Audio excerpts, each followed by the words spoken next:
Buen día, bienvenidos a una nueva ocasión de compartir reflexiones en temas legales vinculados a los derechos humanos. Mi nombre es Alberto Blanco Uribe Quintero, abogado, especialista en derechos humanos por la Universidad de Castilla-La Mancha en España, especialista en derecho público por la Universidad de Estrasburgo en Francia, profesor de Derecho Constitucional y de Derechos Humanos en las Universidades Central de Venezuela y Católica Andrés Bello. En esta oportunidad, la convocatoria que les hice es para hablar acerca de los derechos humanos y el Internet. Dos temas que están tan vinculados uno del otro que mucha gente, incluyendo documentos de Naciones Unidas, hablan del derecho humano al Internet o del derecho humano de acceso al Internet. Pero la mayoría se ha ido decantando por la idea de la vinculación extraordinaria que existe entre los derechos humanos y el Internet como tal, de forma tal que este vendría siendo como una garantía de acceso a la información y de ejercicio de la libertad de expresión. Es decir, sea por la interdependencia con los derechos humanos o de los derechos humanos, o por tratarse de un derecho humano en sí, el tema es que la vinculación entre el Internet y los derechos humanos es extraordinaria. Este análisis que vamos a realizar hoy va a comenzar en primer término por la consideración de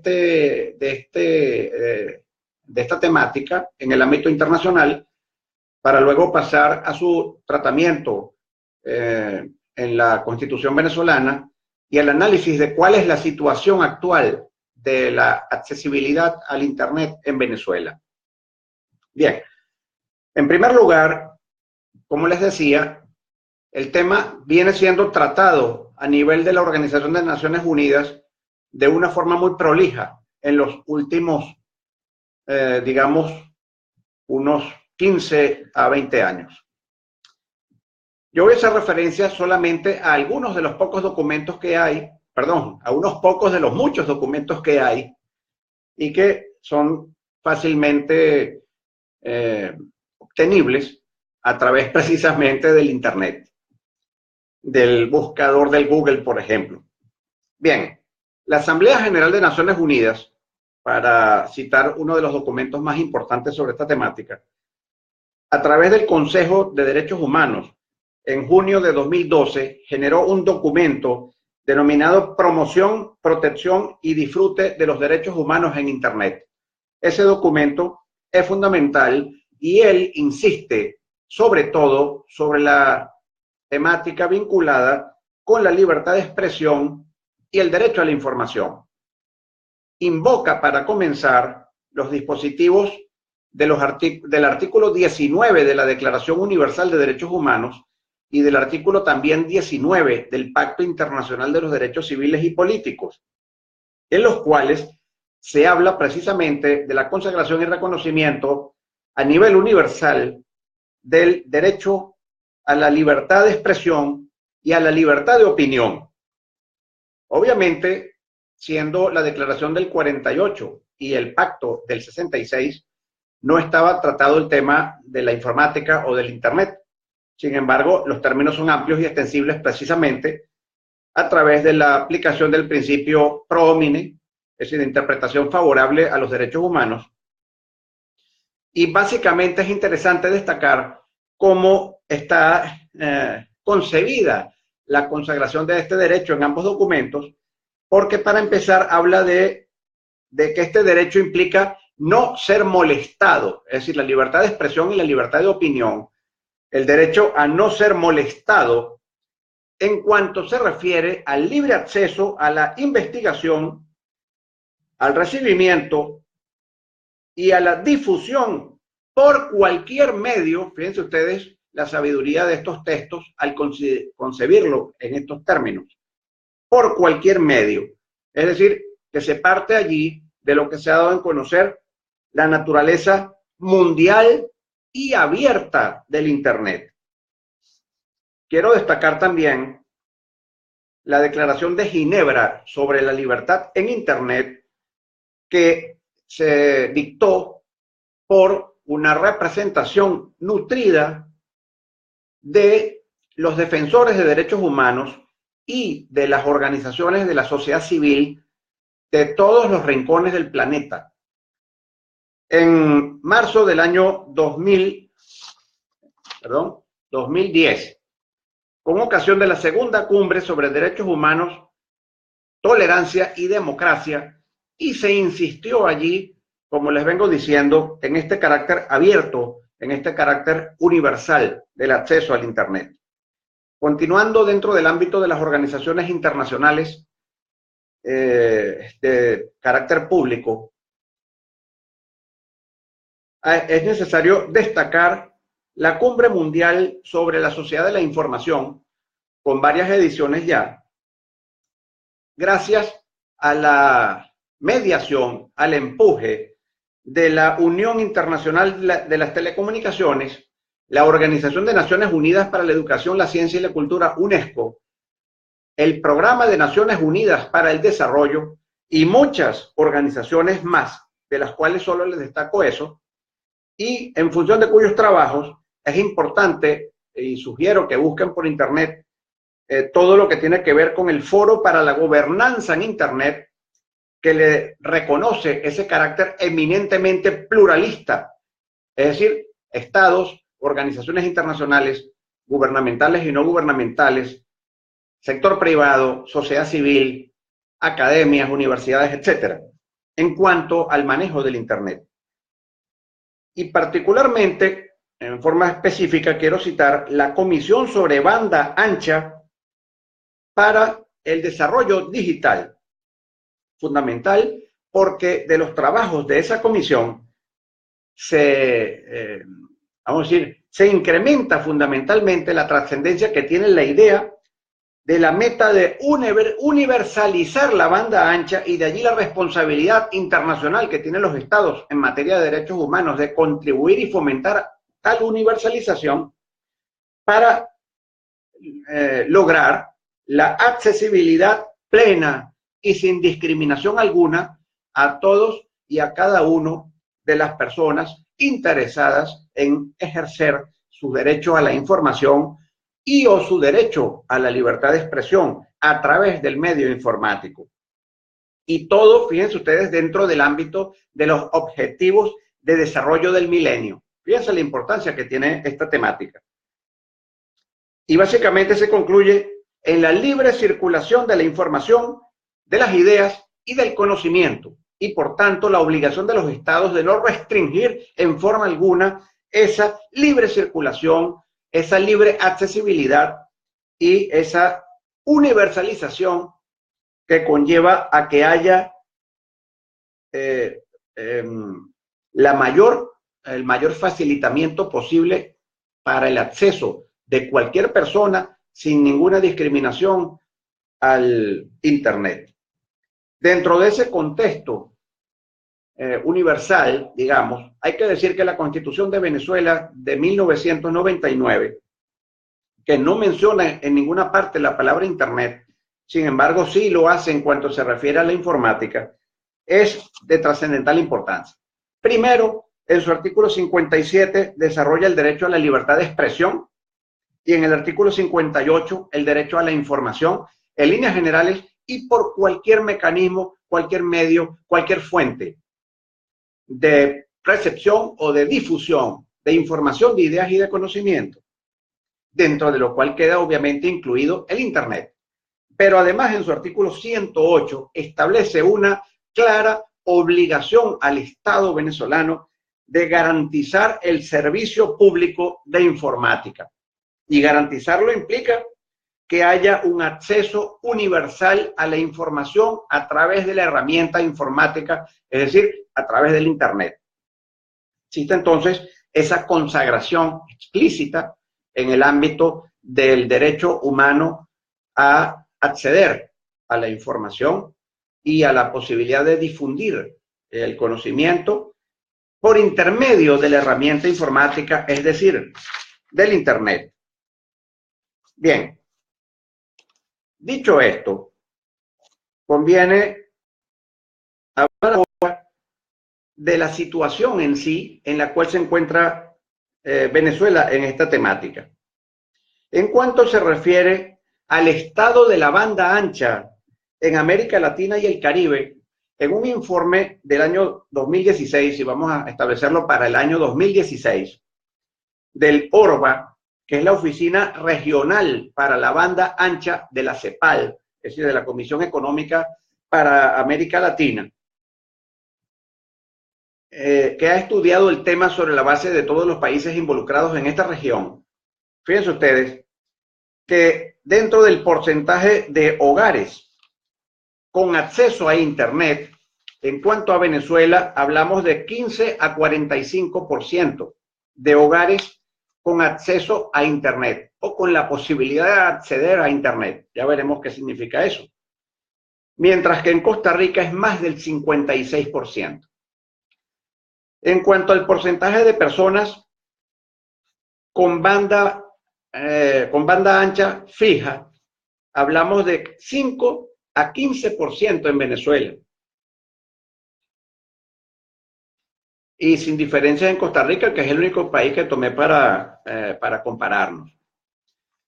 En cuanto al porcentaje de personas con acceso a banda ancha móvil, porque el anterior era banda ancha fija, ¿verdad? De 5 a 15% de las personas. Cuando se trata de banda ancha móvil, hablamos de 10 a 50% de las personas en Venezuela, mientras que en Costa Rica es más del 90%. Y en cuanto al porcentaje de personas que usan Internet, en Venezuela estaríamos relativamente bien, o en todo caso mejor que en los otros ámbitos o sectores, porque aquí hablamos de más del 60%, mientras que en Costa Rica estaría entre el 45 y el 60%. Ahora, ser usuario de Internet no significa que se pueda efectivamente acceder al servicio de Internet. Hay que tener claro esa diferencia y lo vamos a ver en lo que sigue. Este informe del que les vengo hablando, les recuerdo, el informe acerca del estado de la banda ancha en América Latina y el Caribe, elaborado por ORBA, o sea, Oficina Regional para la Banda Ancha de la CEPAL, de la Comisión Económica para América Latina, para el año 2016, señala a Venezuela sin política pública acerca de la universalización del acceso de la gente a Internet. Fíjense qué grave esa situación. Pues bien, vamos a pasar ahora al análisis concreto, análisis específico de la situación que padecemos los venezolanos en Venezuela para acceder al Internet. Fíjense ustedes, un informe muy importante que les recomiendo buscar del Instituto Prensa y Sociedad de Venezuela, el IPIS, IPYS. Ellos en su página web tienen este informe que fue elaborado para el año, en febrero de 2018, con colaboración de instituciones científicas en la materia, siendo el IPIS, el Instituto de Prensa y Sociedad de Venezuela, una organización de la sociedad civil integrada por periodistas independientes, preocupados por la temática de la libertad de expresión y del acceso a la información. Pues bien, según este informe, fíjense ustedes, Venezuela tiene el Internet más bajo de toda Sudamérica.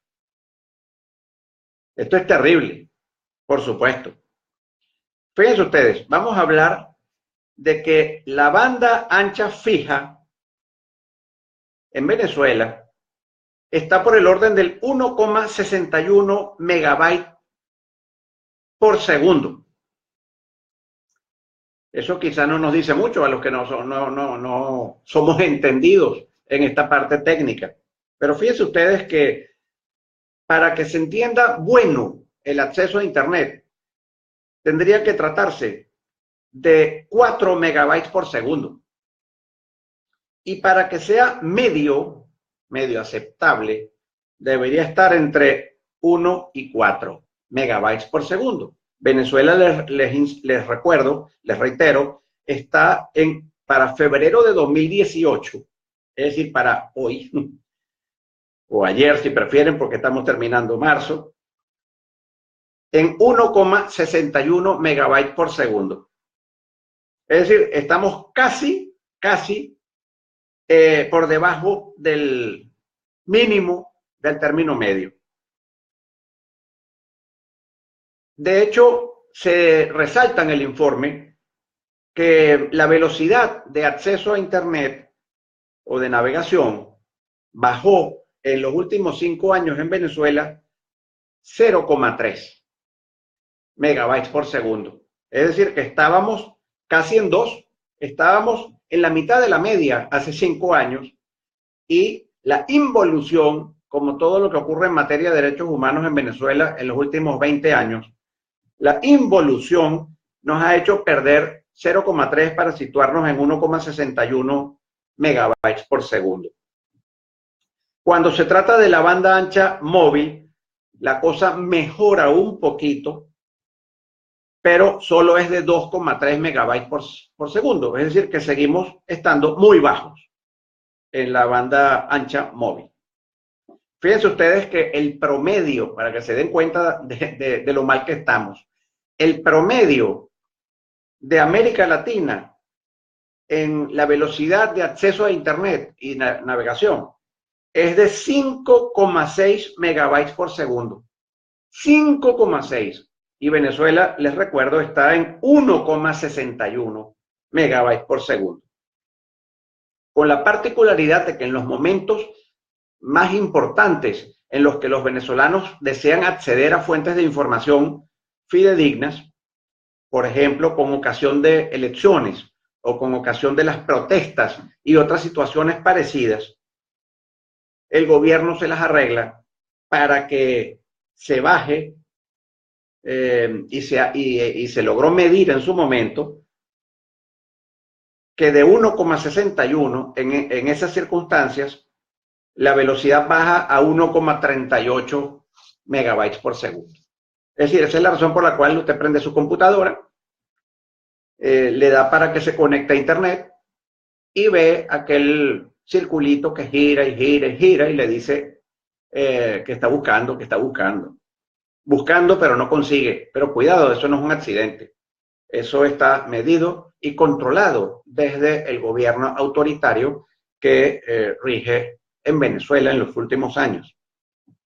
Bien, esto se agrava además porque es obvio que la censura que el gobierno venezolano le ha implantado a los medios de comunicación social ordinarios, digamos a la televisión, tanto la fija como la satelital o la de cable, y a las emisoras radiales, con cierres de emisoras, no renovación de concesiones y todos esos mecanismos que han buscado, prohibición de transmisión de canales de noticias con base en el extranjero, como por ejemplo CNN en español.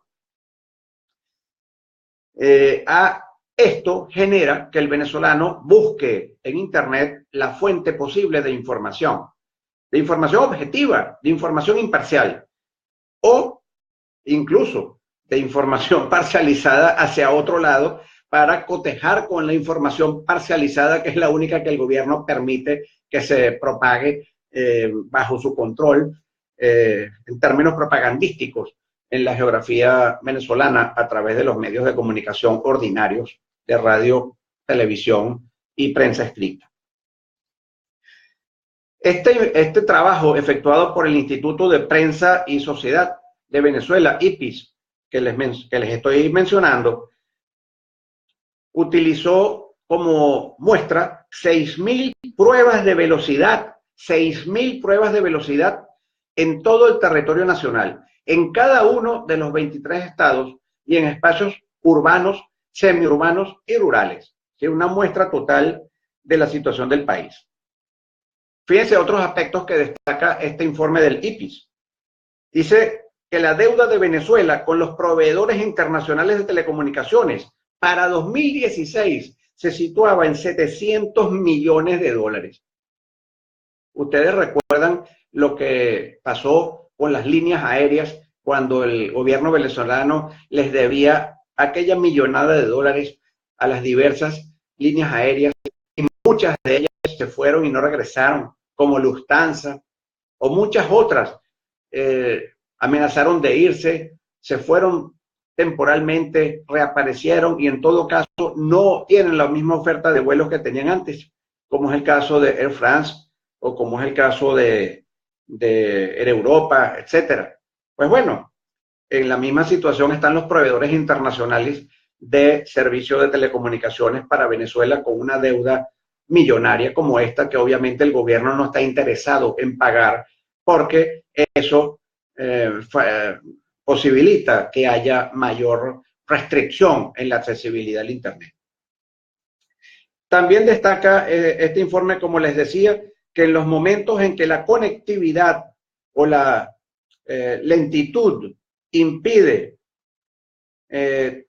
sobre todo, cualquier gestión virtual, tiene que ver justamente con aquellos momentos en los cuales el venezolano está más interesado en acceder a la información, como es con motivo de elecciones, con motivo de protestas, con motivo de situaciones que ocurren en el ámbito, por ejemplo, o que puedan generar disgusto, como es el tema del manejo de la crisis humanitaria, el tema de distribución de alimentos, denuncias de corrupción, todo este tipo de cosas. Para colmo de males, en mayo del año 17, este gobierno autoritario, como ustedes saben, ratificó una de tantas veces su declaratoria de estado de excepción en materia económica, de forma totalmente inconstitucional, porque no puede haber más de una prórroga según la Constitución explica, y obviamente habiendo pasado por encima de la voluntad popular representada en la Asamblea Nacional legítimamente electa, cuando la Sala Constitucional, completamente subordinada, genuflexa ante el Poder Ejecutivo, excluye con aquella famosa tesis del desacato a las funciones de la Asamblea Nacional y las asume ella misma incurriendo en usurpación prohibida por la Constitución para autorizar estas prórrogas. Pues bien, ese decretico de mayo de 2017 establece para el gobierno la posibilidad de implementar medidas de censura y de control del Internet para evitar, entre comillas, campañas de desestabilización. Por supuesto, cualquier persona que quiera ejercer el pluralismo político en Venezuela, que quiera hacer crítica objetiva del desastre que está haciendo el gobierno, de la inclemente y delictiva crisis humanitaria que el gobierno ha generado en el país, la cantidad de personas que mueren por desnutrición, la cantidad de personas que mueren por falta de medicina, tratamiento médico, la cantidad de personas que no consiguen comer decentemente, etcétera, etcétera. Hablar de eso lo llama el gobierno campaña de desestabilización.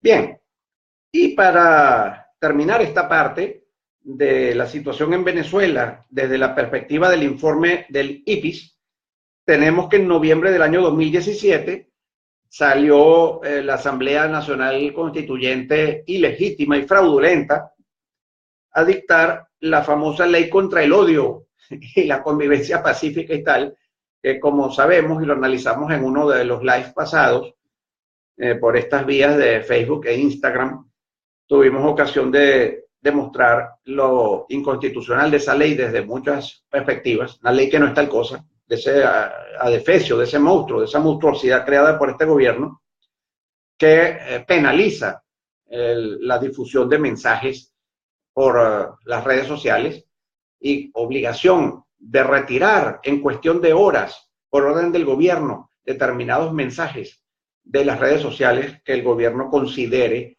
que son instigadores del odio. Y bien, simplemente evidencia de que es un régimen autoritario. Y para terminar, analicemos el informe de la Comisión Interamericana de Derechos Humanos, presentó en enero de 2018 el informe sobre la situación de los derechos humanos en Venezuela para el año 2017. Allí hay un apartado específicamente dedicado al tema de la libertad de expresión y el Internet. Y las conclusiones son estas, sobre la línea de lo que nos decía IPIS antes. La Comisión Interamericana de Derechos Humanos detecta que hay clara censura y ataques cibernéticos. Habla de la denegación del servicio distribuido, del DDoS. Habla también de debilidades específicas en afectación a portales de noticias o a sitios web de la sociedad civil.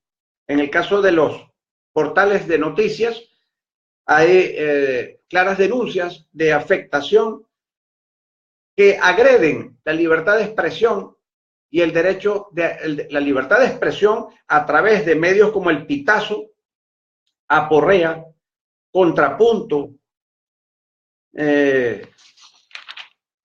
Correo del Orinoco, el Camabur,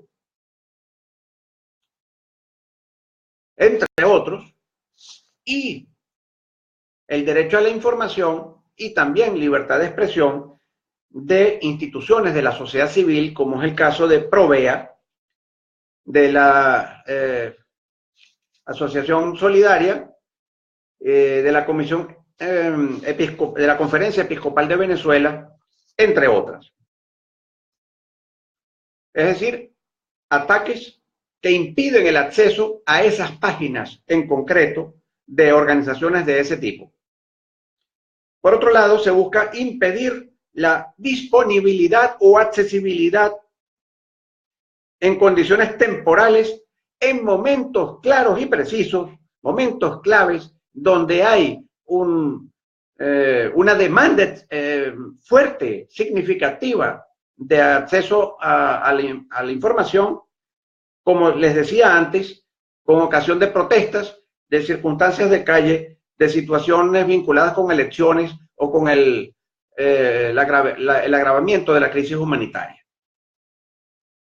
Y finalmente, el secuestro de cuentas de redes sociales de periodistas independientes en Venezuela. Todas esas son formas certificadas por la Comisión Interamericana de Derechos Humanos y en la línea completamente con el informe de IPIS que les mencioné anteriormente, que han hecho junto a otras barbaridades que se sitúan en otros ámbitos de violación de los derechos humanos. En este informe de la Comisión Interamericana de Derechos Humanos, el hecho de que Venezuela se encuentre hoy en día en el capítulo del informe anual de la Comisión presentado a la Asamblea General de la OEA hace 2 o 3 semanas más o menos, que certifica que Venezuela se encuentra dentro del grupo de países que cuyos gobiernos son más agresores en términos sistemáticos y graves de los derechos humanos de las personas en sus respectivos países.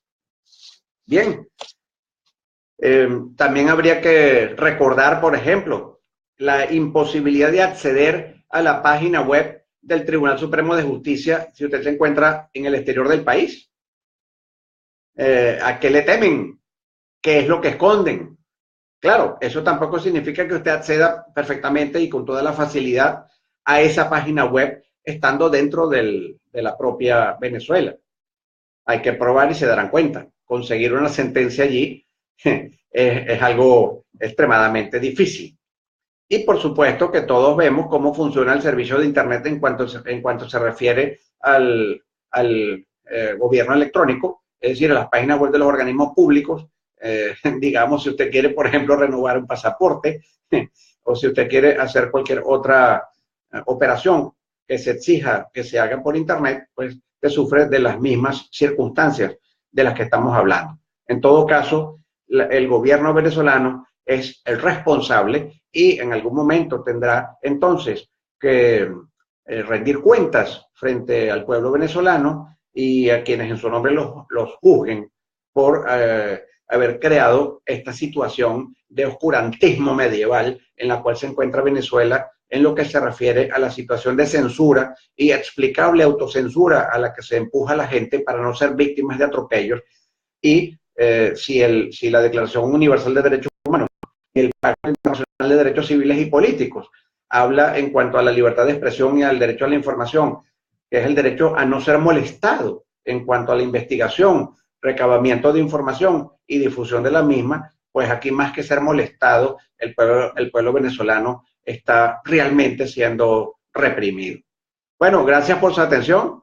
De nuevo, siempre a la orden para recibir de ustedes a través de mis redes sociales, a través de mi página web, www.albertoblancouribe.com, de mis redes sociales en Instagram, en Twitter, @AlbertoBUQ, y también, por supuesto, por mi fanpage. Cualquier comentario, cualquier sugerencia, observación que puedan tener. Gracias entonces por su amable atención y será hasta la próxima ocasión.